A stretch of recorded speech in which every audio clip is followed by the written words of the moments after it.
చూడండి అధ్యక్ష, తెలంగాణ రాష్ట్రం రాకముందు ఈ రాష్ట్రంలో రైతులు ఎన్ని పంపు సెట్లు అయితే వాడుతుండేనో, తెలంగాణ రాష్ట్రం వచ్చి 12 సంవత్సరాల తర్వాత కూడా గన్నే పంపు సెట్లు రైతులు వాడుతున్నారు.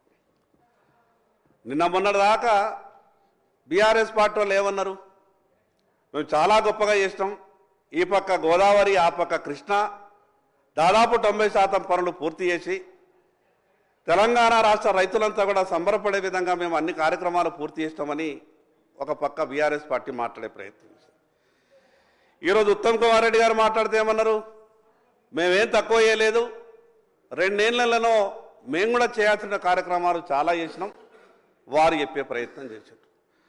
మరి ఇటుపక్క టీఆర్ఎస్ ప్రభుత్వం గతంలో 10 ఏళ్ళు, ఇప్పుడు కాంగ్రెస్ ప్రభుత్వం 2 ఏళ్ళు, ఇంత గొప్పగా ఈ రాష్ట్రంలో ఆయకట్టు అభివృద్ధి జరిగితే 2014లో తెలంగాణ రాష్ట్రం రాకముందు ఈ రైతులు ఎన్నైతే పంపు సెట్లు వాడుతుండేనో మళ్ళా గన్ని పంపు సెట్లు ఇప్పుడు కూడా వాడితే ఈ ఆయకట్టు అంతా ఎక్కడ అభివృద్ధి అయింది? వాళ్ళు చేసిన గొప్పతనం, వీళ్ళు చేసిన గొప్పతనం అక్కడ ఏ రాష్ట్రానికి వెళ్ళింది?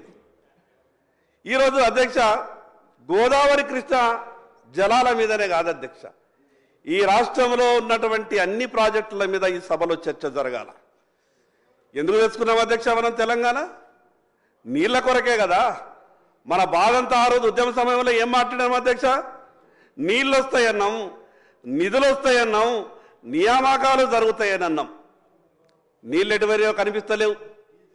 ఇక నిధుల సంగతి తచ్చుడు దేవుడు ఏది అడిగినా కూడా రాష్ట్రం అప్పుల ఊబిలో కూరుకుపోయిందంటున్నారు. ఇంటికి ఒక ఉద్యోగం అన్నాం. అసలు 12 సంవత్సరాల తర్వాత తెలంగాణ రాష్ట్రంలో ఏ నీళ్ల కొరకైతే ఈ రాష్ట్రాన్ని మనం సాధించుకున్నామో 12 సంవత్సరాల తర్వాత ఈ సభలో ఈ రకమైనటువంటి చర్చ జరిగేటటువంటి పరిస్థితి వస్తుందని ఈరోజు కూడా ఊహించలేదు అధ్యక్ష. అధ్యక్ష, నేను అంకెల జోలికి పోను. ఉత్తమ్ కుమార్ రెడ్డి గారు చాలా విషయాలు చెప్పిండ్రు. గతంలో బ్రిజేష్ కుమార్ ట్రిబ్యునల్ గురించి కానీ, 2004లో 2వ కృష్ణా వాటర్ డిస్ప్యూట్ ట్రిబ్యునల్ గురించి కానీ నేను వాటన్నిటి గురించి చర్చలో లోతుకెళ్ళా. అధ్యక్ష, తెలంగాణ రాష్ట్రం సాధించుకున్న తర్వాత ఇటు గోదావరి పరివాహక ప్రాంతం కానీ కృష్ణా పరివాహక ప్రాంతం కానీ సమానంగా గొప్పగా అభివృద్ధి చేయాల్సిన బాధ్యత గత పాలకుల మీద ఉండే, ఈరోజు పాలిస్తున్నటువంటి పాలకుల మీద కూడా ఉన్నది. కానీ అధ్యక్ష, జరిగిందేమి? ఒక పక్క దాదాపు 8.5 లక్షల కోట్ల అప్పు, కానీ ఈ రాష్ట్రంలో ఏ ప్రాజెక్టు ఇంకా పూర్తి కాలేదు. మరి దేని కొరకు జరిగింది అధ్యక్ష అంత అప్పు? ఒక పక్క ఏం చెప్పింది బీఆర్ఎస్ పార్టీ? ఒక ప్రాజెక్టుకి ఏమో 36,000 ఎకరాల ఇంకా భూసేకరణ చేయాల్సినటువంటి పని ఉన్నది.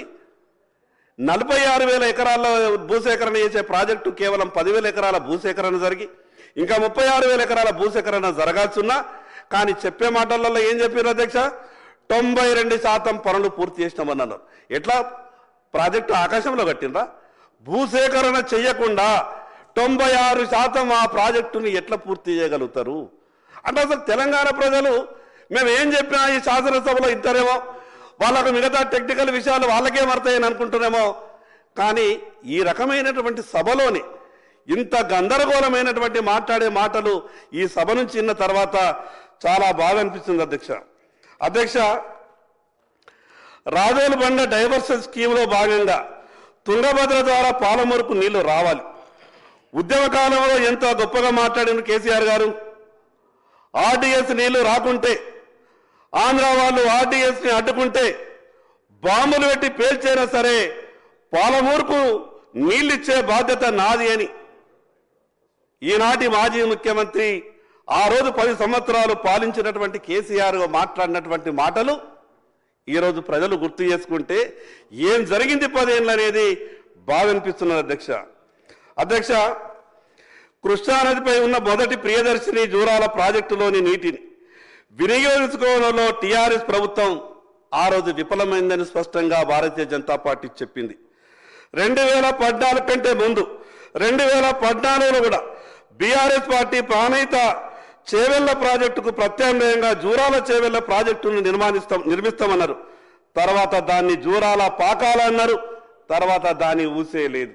రకరకాలుగా కృష్ణానదిపై ఉన్న భీమా, కల్వకుర్తి, నెట్టెంపాడు, కోయిల్ సాగర్ లిఫ్ట్ ఇరిగేషన్లు ఆనాటి టీఆర్ఎస్ ప్రభుత్వం నిర్లక్ష్యం చేస్తే వారి బాటలోనే ఈరోజు కాంగ్రెస్ పార్టీ ప్రయాణం చేస్తున్న మాట నిజం కాదా అధ్యక్ష?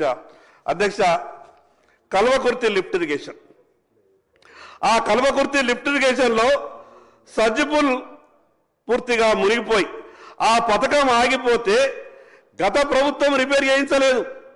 పోనీ ఈ ప్రభుత్వం వచ్చి కూడా 2 ఏళ్ళు అయింది కదా, ఈ ప్రభుత్వం కూడా రిపేర్ చేయించలేదు. జరిగిన నష్టానికి కాంగ్రెస్, బీఆర్ఎస్ 2 రాజకీయ పార్టీలు బాధ్యత కాదా అధ్యక్ష? పాలమూరు రంగారెడ్డి పథకం శంకుస్థాపన సందర్భంగా కేసీఆర్ గారు మాట్లాడినటువంటి మాటల్ని ఒకసారి గుర్తు చేసుకోవాలి. పక్కనున్నటువంటి కాంట్రాక్టర్ని పిలిచి కేసీఆర్ గారు ఆ రోజు ఏమన్నారు? ఏమయ్యా, ఈ ప్రాజెక్టు నువ్వే కడుతున్నావా?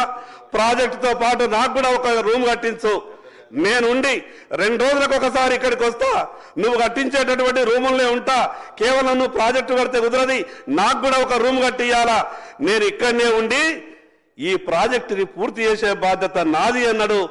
కానీ ఏమైంది అధ్యక్ష? ఇప్పటికీ ఆ ప్రాజెక్టుకు అతిగతి లేకుండా పోయింది అధ్యక్ష.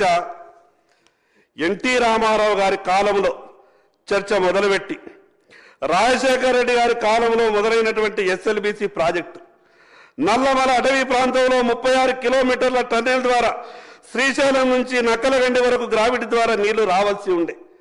ఆ ప్రాజెక్టును తట్టడి మట్టడి కూడా తీయలేదు. కేసీఆర్ గారి పాలనలో అన్ని ప్రాజెక్టుల దగ్గర అన్నట్టే ఇక్కడ కూడా కుర్చేసుకొని కట్టిస్తా అన్నాడు. ఇక ప్రాజెక్టుకు ఒక కుర్చీ. అంతేకాకుండా అధ్యక్ష, ఆ సొరంగం దవ్వేటటువంటి కాంట్రాక్టర్ పెండింగ్ బిల్లులు చెల్లించకపోవడంతో టన్నెల్లో ఇరుక్కుపోయినటువంటి మిషన్ 10 ఏళ్ళు అట్లనే ఉన్నా దాని కారణంగా మొన్న ప్రమాదం జరిగింది.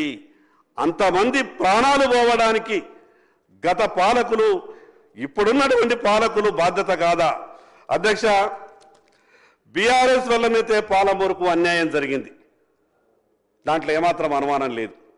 కానీ 2023లో మా పాలమూరు బిడ్డ ఈ రాష్ట్రానికి ముఖ్యమంత్రి అయిందని అక్కడి ప్రజలు సంతోషపడ్డారు.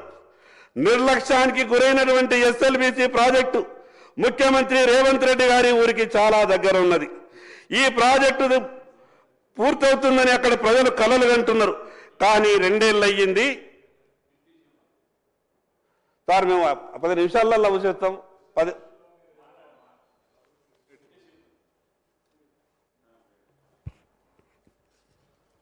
అధ్యక్ష, గౌరవ సభ్యులు ఎస్ఎల్బిసి టన్నెల్ సంబంధించి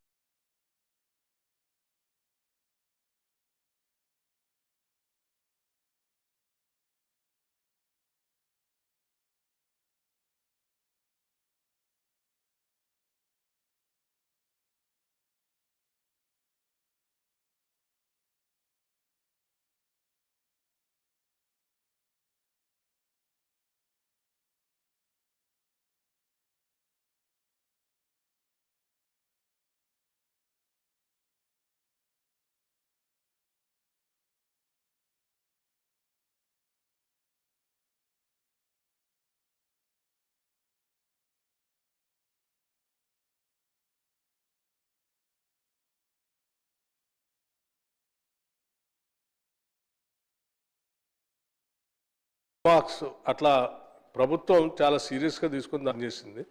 ముఖ్యమంత్రి గారు పాలమూరు రంగారెడ్డికి సంబంధించినటువంటి పనులు కానీ, లేకపోతే కృష్ణా నదిపై ఉన్నటువంటి ప్రాజెక్టుకు సంబంధించి కానీ ప్రత్యేకంగా రివ్యూ చేసి ప్రయారిటీగా తీసుకొని వాళ్ళు ప్రతి నెల బిల్ రేజ్ చేస్తే ఆ బిల్ క్లియర్ చేయండి అని వారు ఆదేశాలు కూడా ఇవ్వడం జరిగింది. ఇరిగేషన్ మంత్రి గారు కంటిన్యూస్గా రివ్యూ చేసుకుంటూ వచ్చారు. ఆ బిల్లులు కూడా అట్లాగే చేసుకుంటూ వచ్చాం. వాళ్ళదే ఆలస్యం తప్ప ఎవరిది ప్రభుత్వం తరఫు నుంచి క్లియర్గా ఉంది. Thank you. అధ్యక్ష, ఆ పాలమూరు రంగారెడ్డిలో ఉన్నటువంటి డిండి కథ చెప్పాలంటే సమయం కొంత చాలా ఎక్కువ అవసరం అవుతుంది అధ్యక్ష. ఫ్లోరైడ్ బాధిత ప్రాంతాలైనటువంటి మునుగోడు, దేవరకొండ నియోజకవర్గాల ప్రజలు ఈ డిండి పూర్తయితే పుష్కలంగా సాగునీరు అందుతుందన్న ఈ ప్రాజెక్టు రాజశేఖర రెడ్డి గారి కాలంలో మొదలై కేసీఆర్ గారి పాలన పూర్తయినా రేవంత్ రెడ్డి గారి పాలన వచ్చి 2 ఏళ్ళైనా ఇప్పటికీ భూసేకరణ పూర్తి కాలేదు. ప్రాజెక్టులో చెంబెడు నీళ్లు కూడా రాలేదు. దీని పట్ల నిర్లక్ష్యం వహించింది ఆనాడు బీఆర్ఎస్, ఈనాడు కాంగ్రెస్ ప్రభుత్వాలు కావా. డిండి ఎత్తిపోతల పథకం ద్వారా నల్లగొండ జిల్లా దేవరకొండ నియోజకవర్గం, మునుగోడు నియోజకవర్గంలో సాగునీటిని ఇస్తానని కేసీఆర్ కాలంలో పని మొదలుపెట్టి 10 సంవత్సరాలైనా ఇప్పటికీ దానికి అతిగతి లేదు. అధ్యక్ష, తెలంగాణ రాష్ట్రం ఏర్పడిన తర్వాత కేసీఆర్ గారి నాయకత్వంలోని టీఆర్ఎస్ ప్రభుత్వం కేంద్ర ప్రభుత్వం వద్ద బచావత్ ట్రిబ్యునల్ అవార్డు ప్రకారం ఉమ్మడి ఆంధ్రప్రదేశ్ వాడుకోవాల్సినటువంటి 811 టీఎంసీల నీటిలో 299 టీఎంసీలు తెలంగాణకు, 512 టీఎంసీల నీళ్లు ఆంధ్రప్రదేశ్ వినియోగించుకునే విధంగా ఒప్పుకుంటూ సంతకం చేసిన మాట వాస్తవమని ఈరోజు ఉత్తరాల ద్వారా ఉత్తమ్ కుమార్ రెడ్డి గారు చాలా క్లియర్గా క్లారిఫికేషన్ చెప్పారు. మరోపక్క ఏం చేశారు అధ్యక్ష, అదేదో కేంద్ర ప్రభుత్వం తప్పిదం అన్నట్టు కేంద్ర ప్రభుత్వాన్ని బదనాం చేసే విధంగా వీళ్ళేమో పథకాలు పెట్టుకుంటారు, వీళ్ళేమో దావతులు చేసుకుంటారు, వీళ్ళేమో అన్ని రకాలుగా ఇచ్చకాలు పుచ్చకాలు చేసుకుంటారు. ఈ రకంగా చావు నోట్లో తలకాయ పెట్టి తెలంగాణ రాష్ట్రాన్ని తీసుకొచ్చిన అని గొప్పలు చెప్పినటువంటి కేసీఆర్ గారు 299 టీఎంసీలకి సంతకం పెట్టాల్సిన అవసరం ఎందుకు వచ్చిందో ఈరోజు సభలో ఉండి జవాబు చెప్పాల్సిన బాధ్యత 10 ఏళ్లు పాలించినటువంటి బీఆర్ఎస్ పార్టీ మీద ఉండే. కానీ ఎందుకో మరి వాళ్ళు ఏ రకమైనటువంటి ఆలోచనతో ఈ తెలంగాణ రాష్ట్ర ప్రజలకు జవాబు చెప్తలేరో వాళ్ళు సమాధానం చెప్పాలా. అధ్యక్ష, తెలంగాణకు ప్రత్యేకంగా కృష్ణా బేసిన్ జిల్లా, తెలంగాణకు ప్రత్యేకంగా కృష్ణా బేసిన్ జిల్లాలకు శాపంగా మారిన తొలి ఒప్పందం, దాని గురించి చర్చ జరగాలి అధ్యక్ష. చాలా మంది రైతులకు ఈ విషయం తెలియదు. వాళ్ళు ఏమనుకుంటారంటే తెలంగాణ రాష్ట్రం వచ్చింది కాబట్టి అన్ని సవ్యంగా జరిగిపోతాయేమో, ఈ 299 ఏంది, ఈ లెక్కలేని మాకు నీళ్లు రావాలని రైతులు ఆలోచిస్తారు తప్పితే ఈ అంకెల గురించి రైతులు ఆలోచించరు. ఈ అంకెల మీద చర్చ జరగాలి. తెలంగాణ రాష్ట్రం వచ్చిన తర్వాత 2014 నుంచి 23 వరకు ఈ రాష్ట్రాన్ని పరిపాలించినటువంటి ఆనాటి ప్రభుత్వం ఏ రకంగా రైతులని మోసం చేసిందో ఈ సభలో చర్చ జరగాల్సినటువంటి అవసరం ఉంది అధ్యక్ష. అధ్యక్ష, రీడిజైన్ పేరుతో తుమ్మిడిగడ్డ నుంచి మేడిగడ్డకు లొకేషన్ మార్చినట్టు పాలమూరు రంగారెడ్డి విషయంలో కూడా అదే పంతాను గత ముఖ్యమంత్రి గారు అనుసరించారు. చాలా మంది మేధావులు కృష్ణా నీళ్లను మనం జూరాల నుంచి లిఫ్ట్ చేస్తే తక్కువ ఖర్చుతో తక్కువ దూరంతో పాలమూరు రంగారెడ్డి జిల్లాలకు నీళ్లు అందించే అవకాశం ఉందని చెప్పినా వినకుండా దాన్ని శ్రీశైలం బ్యాక్ వాటర్కు మార్చింది. అధ్యక్ష, శ్రీశైలం బ్యాక్ వాటర్ నుంచి ప్రతిరోజు 4 టీఎంసీల నీళ్లను లిఫ్ట్ చేస్తామని ఈ ప్రాజెక్టులో నార్లాపూర్, ఏదుల, బట్టెం, కరివేనా, ఉద్దండాపూర్, లక్ష్మీదేవిపల్లి ఇన్ని రిజర్వాయర్ల ద్వారా నీళ్లు ఇస్తానని చెప్పినటువంటి కేసీఆర్ గారు 10 ఏళ్ల కాలంలో ఏం మొరగబెట్టిందో ఈ తెలంగాణ సభలో తెలంగాణ ప్రజలకు వివరిస్తే బాగుంటుండే అధ్యక్ష. తెలంగాణ ప్రజలకు వాస్తవాలు తెలుస్తుండే. 35,000 కోట్లతో 27,000 కోట్ల రూపాయలు ఖర్చు పెట్టి 27 ఎకరాలకు కూడా నీళ్లు ఇయ్యలేనటువంటి పరిస్థితుల్లో ఈ ప్రాజెక్టు ఉన్నదంటే ఏ రకంగా నిర్లక్ష్యానికి గురైందో మనం అర్థం చేసుకోవచ్చు. అధ్యక్ష, పాలమూరు రంగారెడ్డి ప్రాజెక్టు ద్వారా 4 ఉమ్మడి జిల్లాలకు నీళ్ళిచ్చే సంగతి దేవుడెరుగు. గత ప్రభుత్వ పెద్దల స్వార్థమా ఇంకేమైనా లారుచా ఏవో తెలియదు కానీ ఆ ఇంటెక్ విల్ డిజైన్ మార్చి ఓపెన్గా ఉన్న దాన్ని అండర్ గ్రౌండ్కు మార్చడం వల్ల పక్కనే ఉన్న కల్వకుర్తి లిఫ్ట్ ఇరిగేషన్ ప్రమాదానికి గురైంది.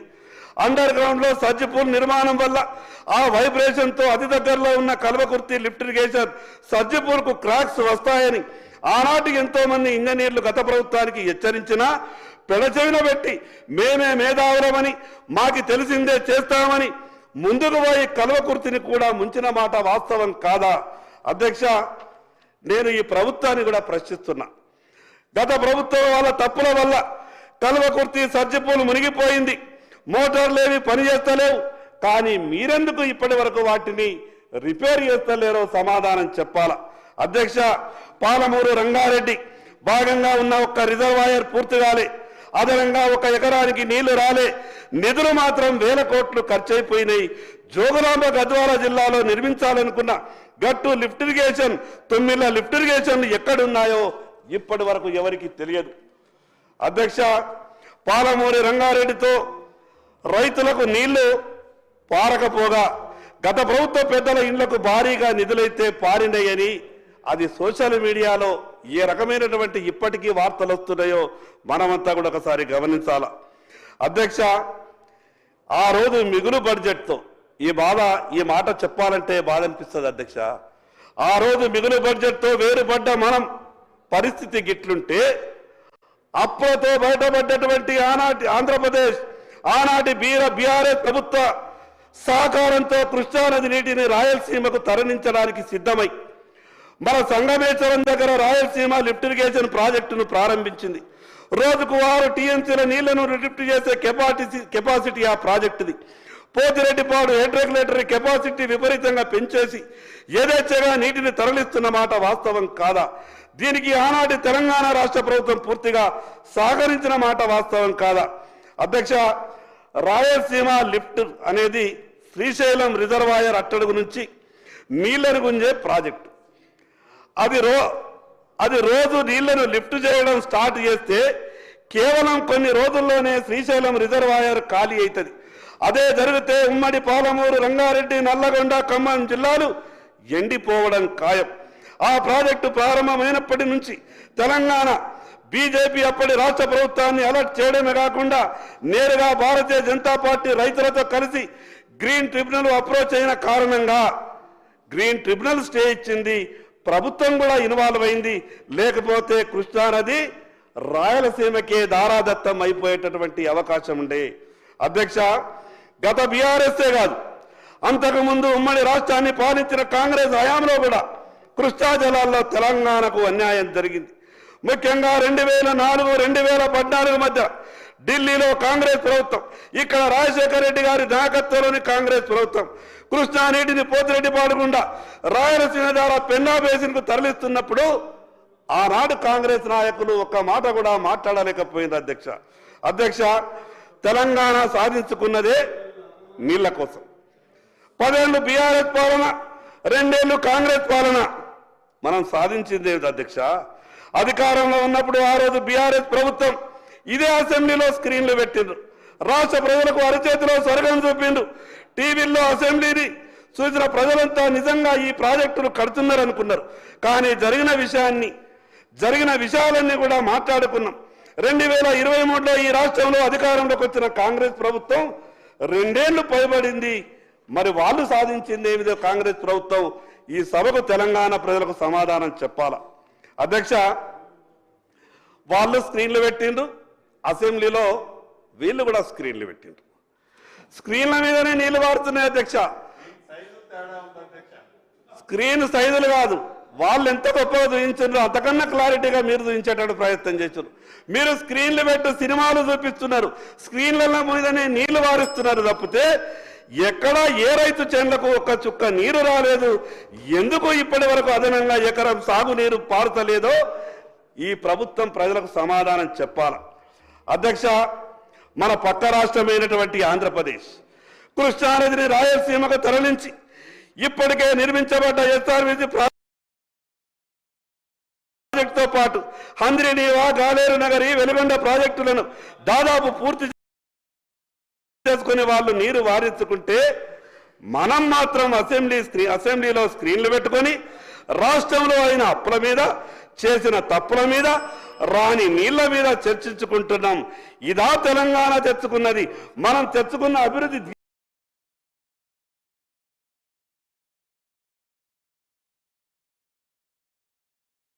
దీని కొరక 1200 మంది అమరులైంది. దీని కొరక ఒక్కసారి ప్రభుత్వం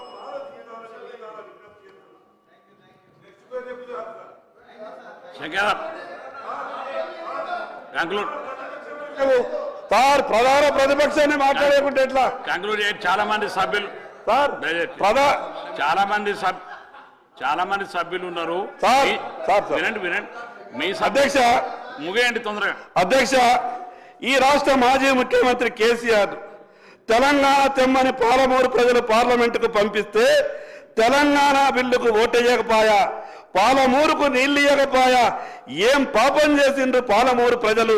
ఆ మాజీ ముఖ్యమంత్రి గారు పాలమూరు ప్రజలకు అన్యాయం చేసిండని 2023లో పాలమూరు బిడ్డ, నల్లవల బిడ్డ అయిన రేవంత్ రెడ్డి గారిని గెలిపించారు ఈ రాష్ట్ర ముఖ్యమంత్రిగా. ఈ రాష్ట్రానికి ముఖ్యమంత్రి చేసిండ్రు. పక్క జిల్లా నాయకుడి వల్ల అన్యాయం జరిగిందని, మరి సొంత జిల్లా నాయకుడి వల్ల న్యాయం జరుగుతుందని ఆశించడంలో పాలమూరు ప్రజలకు తప్పు లేదు. కానీ 2 నెలలలో ఉమ్మడి పాలమూరు, రంగారెడ్డి, నల్లగొండ, ఖమ్మం జిల్లా ప్రజలకు ఒరిగిందేమిటి? ఏం పాపం చేసిండ్రు అక్కడి ప్రజలు? ఒక పక్కన ప్రాజెక్టుల పేరుతో లక్షల కోట్ల రూపాయల అప్పులు తెచ్చారు. మిగులు బడ్జెట్తో వేరుపడ్డ ఈ తెలంగాణ రాష్ట్రం అప్పుల ఊపిలో కూరుకుపోయింది. కానీ అటు కాళేశ్వరం వల్ల కానీ, ఇటు పాలమూరు రంగారెడ్డి వల్ల కానీ అదనంగా 1 ఎకరానికి కూడా సాగునీరు అందలేదు. అధ్యక్ష, ఇప్పటికైనా ఒక నిర్దిష్టమైనటువంటి ప్రణాళికతో ఈ రాష్ట్రంలో ఉన్నటువంటి ప్రతి ప్రాజెక్టుకు కాలమరిపితి పెట్టుకొని ఆర్థికపరమైన వనరులను ఎట్లా సమకూరుస్తారో స్పష్టంగా సభలో చర్చ జరగాల. పెండింగ్ లో ఉన్నటువంటి అన్ని ప్రాజెక్టులను పూర్తి చేసి తెలంగాణ రైతులు ఆదుకోవాలని భారతీయ జనతా పార్టీ డిమాండ్ చేస్తున్నది. అధ్యక్ష, చివరిగా ఒక నిమిషం